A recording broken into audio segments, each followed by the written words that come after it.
Alright, in this tutorial I want to put together a couple of tips and techniques that we have seen so far using the filled polygon tool and perhaps a few others, some of the filters, to create something like this techno looking texture.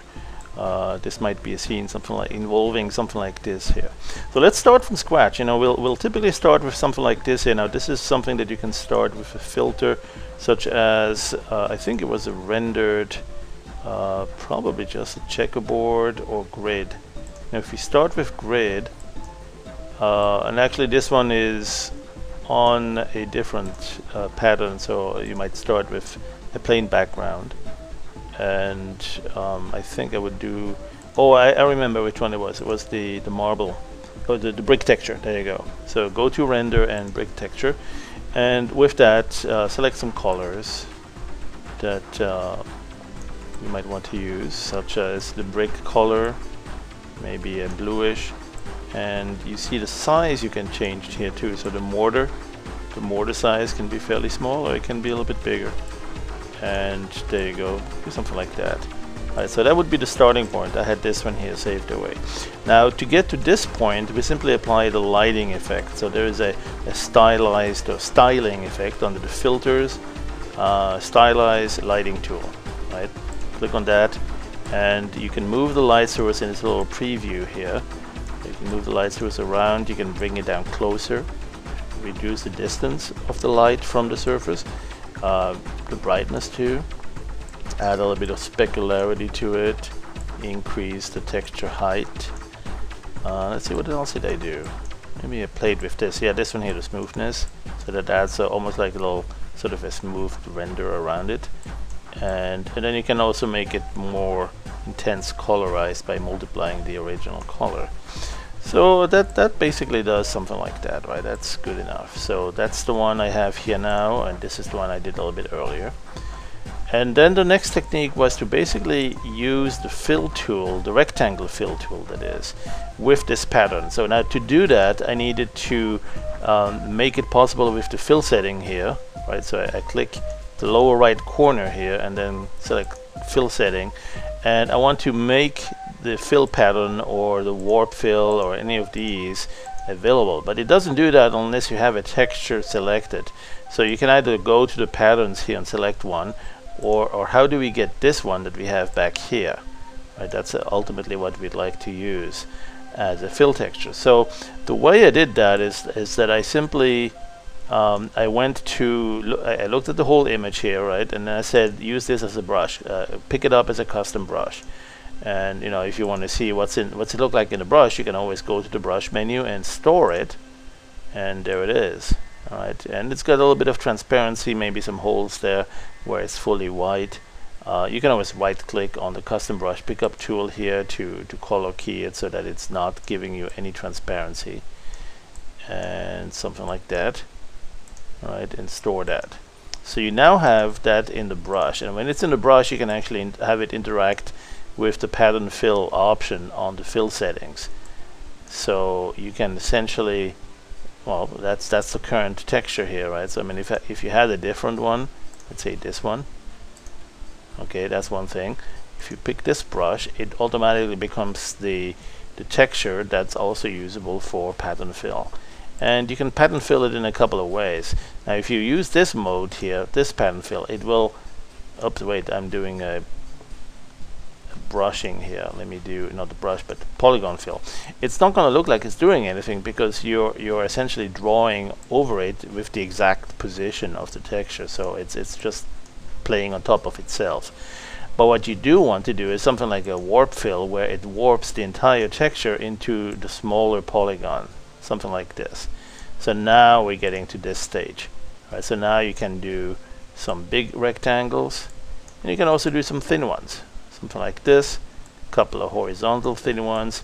Now we're talking. Now we're looking a little bit more like a techno surface.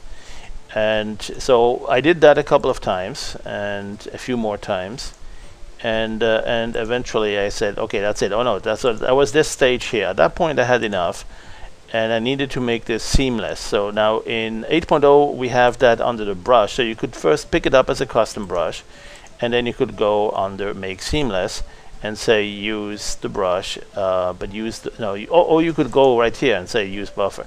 You don't actually have to go through that 2 or 3 steps anymore.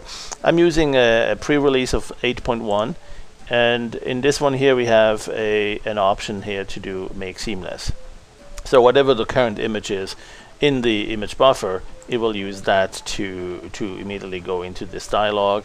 You can trim it a little bit differently if you want, or you can just keep it like that and go and basically have it made.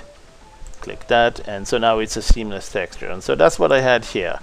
So with this seamless texture, I can now go and rotate it slightly in 3D. I can tilt it or flip it sideways a little bit, and that's done with one of the transform filters onto 3D perspective.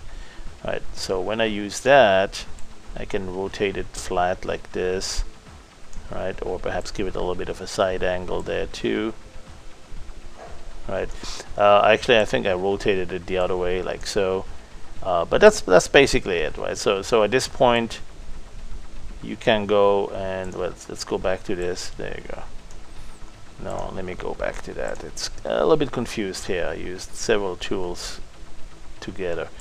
So let's go render or transform 3D perspective. There you go.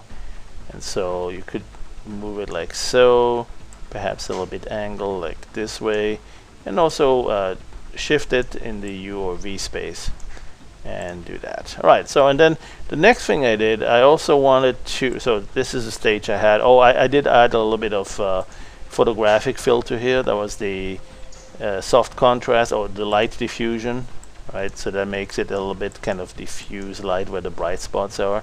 You could play with dark diffusion there too for some other effects. And then I wanted to make it go darker and fade away in the darkness. So that's another one of those tools we have barely touched upon, and this one here is called the Selection Fader tool. Now it used to be known as Alpha Fader, but we're renaming it in 8.1, and you'll see also the tool here under Selection. It's called Selection Fader tool right there. Now what that does is it lets you set a starting point where it's fully selected, let's say up here, and then you go sideways, and as you move it shows you the splat pattern of where it's fully non-selected or transparent if you want, and then you can perhaps leave it like so. So now you have an alpha channel that you can actually see if you go and turn it into overlay alpha. So you can see the pink is not selected, whereas this side here shows the true color of the image underneath it, which is selected. And so you could go and dark that, black it, like clear selected to white or clear selected to black, and do that. All right, so that's one way to make it go into darkness there. Then you go clear the selection, and you've got your image. All right, so that's how I did this. And then last stage, I guess I wanted a little bit more harshness to it, a little bit more high contrast. You know, it almost looks like there's some smoke here, whereas here it looks like it's been washed out with rain. It's dark night with, it's a little bit more wet.